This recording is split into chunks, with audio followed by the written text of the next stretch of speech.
5 reasons why. A gente vai te dar 5 motivos para ficar ou sair da sua igreja.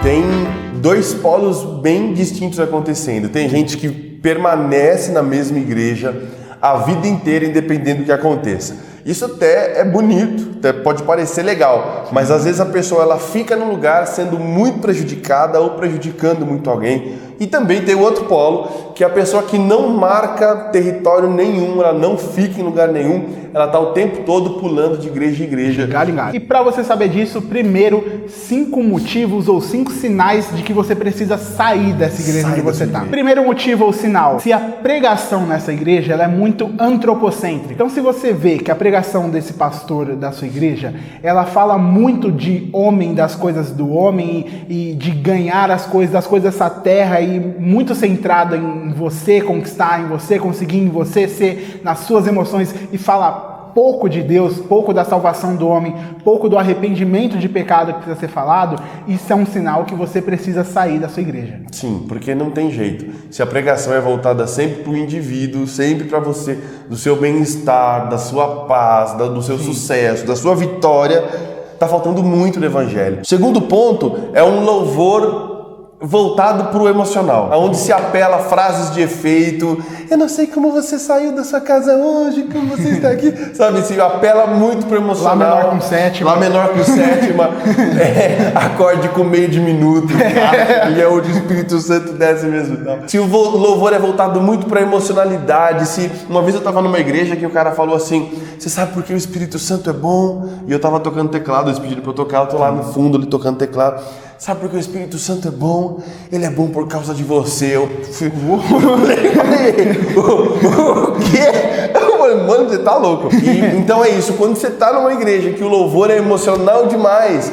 Quando você tem toda uma preparação de ambiente para que você tem até conceitos de nível espiritual, tipo, não pode quebrar o nível espiritual, então o louvor ele tem que ir, então não pode acontecer nada no meio. Então ele vai subindo, então se o louvor é demais focado nessas coisas e não se preocupam nem com a mensagem que está cantando, porque o que vale mais é como ele faz a gente se sentir. Isso, exatamente. Isso é outro sinal. Com muito receba, erga a mão. Terceiro ponto. Tirania da liderança. Se o seu líder ele é um tirano e se é aquele líder que ele lida com as pessoas de forma, ele é o general e você tem que obedecer ele. Se você quer que prosperar, se você quer que as coisas aconteçam na sua vida, você tem que obedecer seu líder, porque eu sou seu líder espiritual.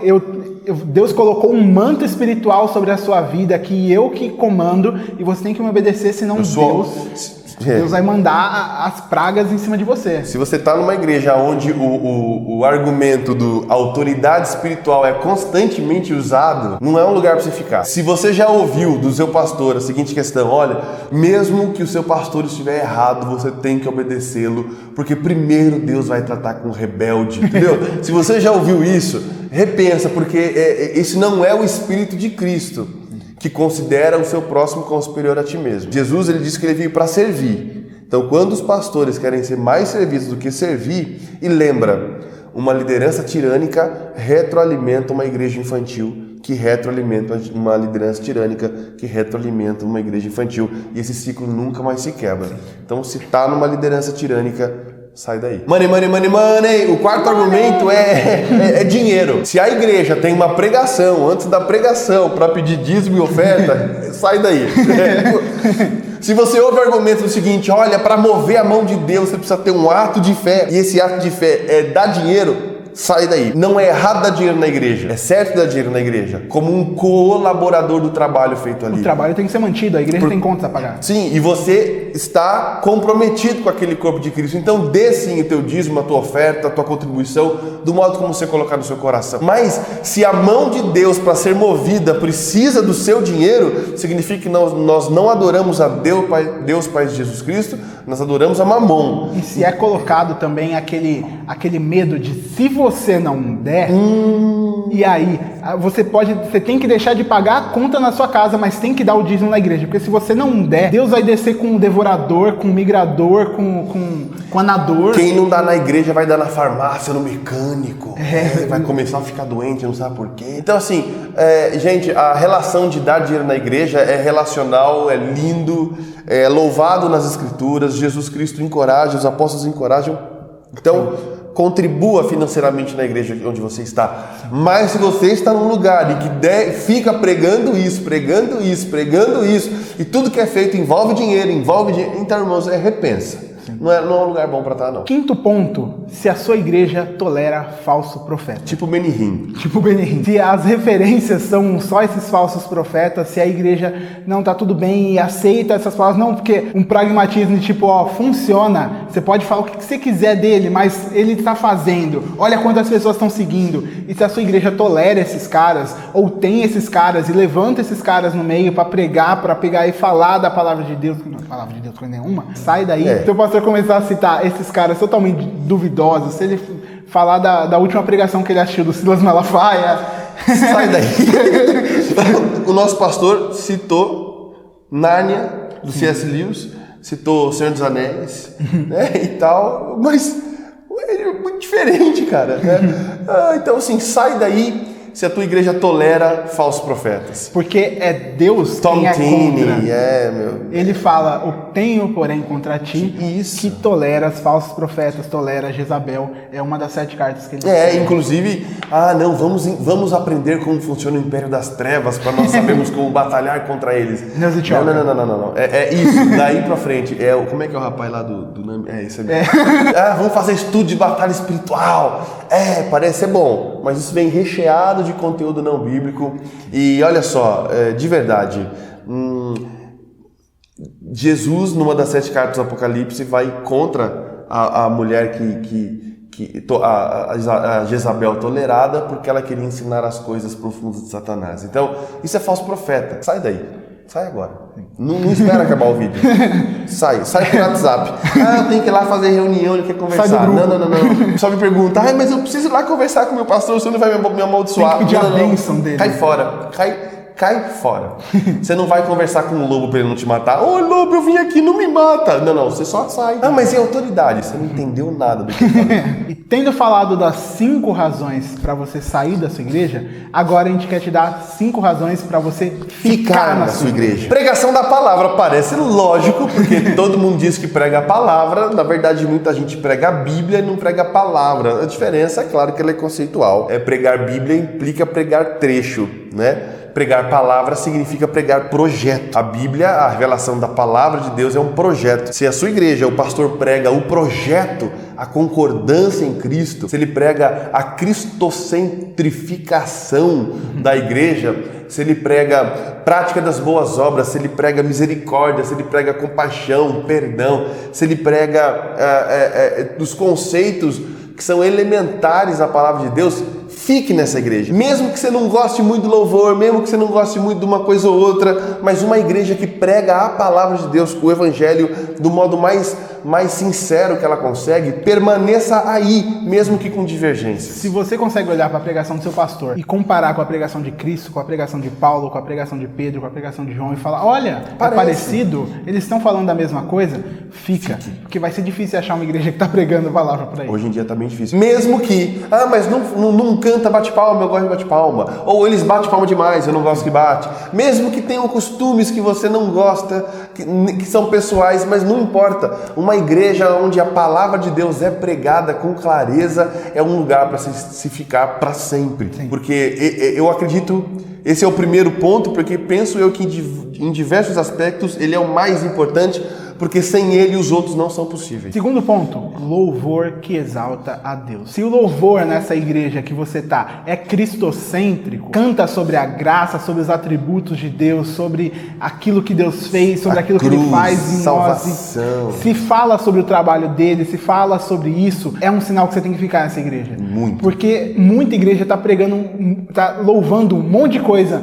menos Cristo. Eles colocam qualquer coisa no centro. Qualquer coisa no centro. Nossas emoções, nossos desejos, nossas aflições. A nossa vitória. A nossa vitória, mas Cristo não tem. Não. Então, se a igreja que você tá louvando a Cristo, é um louvor que parece com os salmos, é um louvor que às vezes canta trechos da Bíblia, porque isso é muito bom, isso é fácil acontecer, é um sinal que você tem que ficar nessa igreja, porque ela tá cantando aquilo que deve ser cantado, ela tá usando o momento do louvor para aquilo que ele deve ser usado mesmo. Mesmo que seja só no órgão, mesmo que tenha banda, mesmo que tenha orquestra, mas não tem bateria. O estilo não importa, ou se tem bateria você não gosta, isso não importa. Que instrumento é usado, isso não importa. O que importa é a mensagem anunciada pelos cânticos. Sim. Se ela é uma mensagem cristã, de fato, do Cristo, permaneça na sua igreja. O terceiro ponto para você permanecer na sua igreja é se essa igreja, o pastor é disponível às ovelhas. Não é só marcar hora em gabinete, mas se existe um apacentamento, uma proximidade, uma amizade, se ele se preocupa com você, com a sua família, mesmo que seja à distância por questões de local, questão de horário, mesmo que seja por WhatsApp, mesmo que seja por telefone, mas se você tem um cuidado do teu pastor sobre a tua vida, sobre a tua família, ou se você não tem, mas você sabe que é só você precisar, ele vai estar lá presente. Às vezes você não procura, mas se você sabe que se você procurar, você vai ter, permaneça na sua igreja. Sim. Esse é um excelente ponto. Algumas pessoas cometem muito erro de querer ir para igrejas onde todo mundo está indo e você não tem lá um pastor que está apacentando, que está cuidando de você. Se você tem na sua igreja um pastor que se preocupa com você, que cuida de você, que está ali disponível, é um sinal que você tem que ficar nessa igreja. Até a gente estava conversando aqui antes da gravação e o nosso produtor citou uma fala do Paul Washer, né? Paul Washer. Dizendo que se você está numa mega igreja, num lugar enorme, onde você não consegue nem conversar com o seu pastor, vai para uma igreja menor, onde você pode ser cuidado. Isso não é também uma apologia contra igrejas grandes, não é isso. Mas esteja numa igreja onde você é pastoreado, porque ser ovelha num lugar onde o pastor não pastoreia, você não está ganhando nada, você está ouvindo palestra só. Quarto ponto é a comunhão. Se a igreja que você pratica a comunhão, tem comunhão entre os irmãos, está todo mundo sempre junto, eles se ajudam, eles se amam, eles estão sempre um nas casas dos outros, e você sempre quando junta é aquela galera, você ama estar junto, eles se amam uns aos outros mesmo, é um sinal que você tem que ficar nessa igreja. É o que acontece muito na nossa igreja. Graças a Deus. Graças a Deus a gente tem isso. A gente vai fazer qualquer coisa, é sempre a galera que tá lá. É sempre a galera, tá todo mundo junto, porque a gente ama estar com todo mundo, não tem panelinha. Não, a gente ama estar com todo mundo, você tá sentando, conversando com qualquer um, você tem uma boa conversa, porque você ama aquela pessoa, você ama toda a comunhão, toda aquela galera que tá junto de você. É claro que tem afinidade, Sim. E por afinidade algumas pessoas se aproximam mais, mas a comunhão ela deve ser entre todos os irmãos que frequentam o mesmo lugar. Então, se você está numa igreja onde tem panelinha, muita gente não conhece a outra pessoa. Não se conversa, é brigado. Não quer saber. E se o irmão está passando uma dificuldade, isso é problema dele. Não, é na comunhão tudo se resolve. Lembra que em Atos, na comunhão, os irmãos vendiam o que tinham para repartir entre os mais necessitados. Sim. Então, numa igreja onde a comunhão acontece, ninguém passa aperto sozinho. Ou se aperta todo mundo, ou todo mundo se move para ajudar esse. Sim. Então, a comunhão ela é muito importante. Ali o Senhor ordena a bênção e a vida para sempre.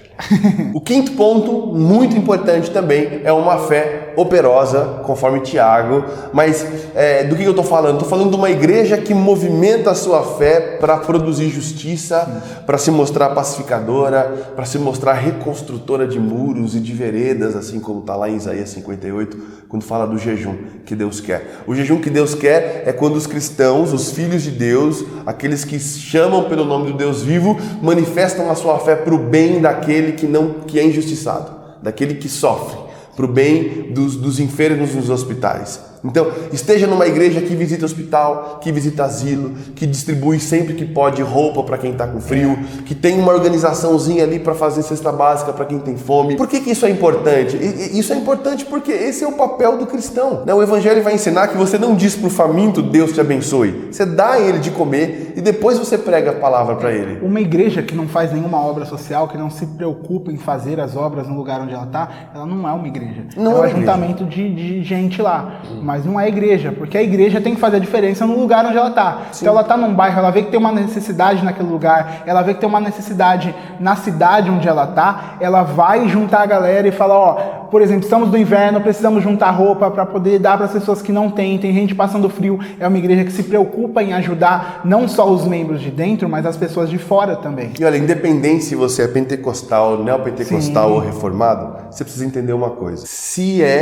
Estou falando como Paulo, se é que o Espírito Santo de Deus habita em vós, se o Espírito Santo de Deus habita em vós, ele faz de você alguém dinâmico. Um cristão de verdade não olha para uma circunstância de injustiça e diz, eu não posso fazer nada.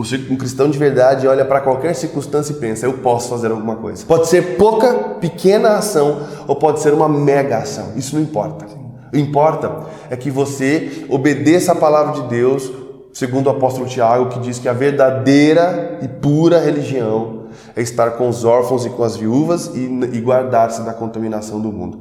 Então entenda isso, uma fé operosa, uma igreja sadia, ela tem uma fé operosa. Fique nessa igreja. Bem, você tem os 5 pontos para você sair ou para você ficar. E agora é você fazer essa análise e comparar a sua igreja com esses 5 motivos, com esses 5 sinais, e decidir se é uma igreja que você deve ficar ou se é uma igreja que você deve sair. O que você achou desse vídeo? Deixa seu comentário aí embaixo, deixa seu gostei, compartilha esse vídeo para aquele seu amigo que tá meio indeciso, não sabe se vai, se fica, não sei se vou, se fico, não sei se fico ou se vou. Mas lá vai, vem. E se inscreve nesse canal se você não é inscrito, você pode ajudar a gente através do Padrim e do Patreon para manter o café e o sanduíche de presunto aqui do editor. E muito obrigado e até a próxima. Hoje eu não vi ainda isso. Valeu, pessoal. Tchau.